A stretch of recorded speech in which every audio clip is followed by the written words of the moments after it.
there were real questions about whether to do this program or not. Large molecules, they'd never be drugs, mechanism was too risky, competition too intense.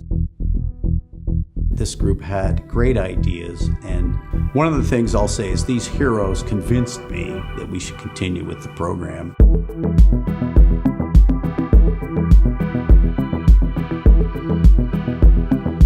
Our history in the HIV world taught us a lot about how to go after viruses. One agent would simply not be enough. The key is to bring multiple mechanisms with different resistance profiles. We've seen that work in HIV, and we felt strongly that we could transfer it over into HCV. With the NS3 program that led to asunaprevir, the challenge was really around finding molecules that bound to this very difficult protein, the HCV protease. I've heard it described as trying to find dimples on a cue ball. The group really was clever about their approach and discovered a very unique chemical moiety that fit beautifully in one of the pockets called the S1 prime pocket.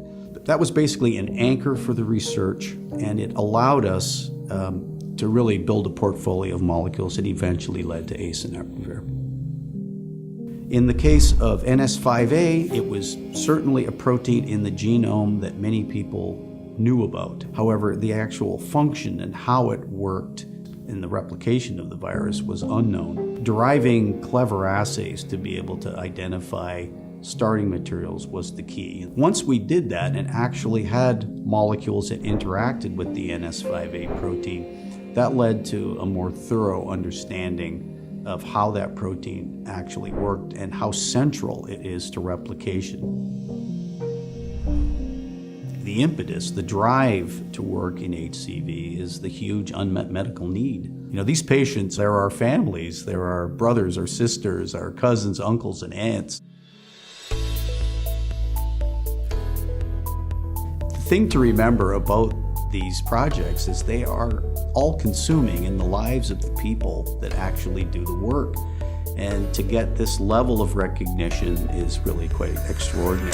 It's not the first time that Bristol has won this, so I can tell you from past experience, the groups are incredibly excited to win this award and feel recognized by a very important society that they belong to.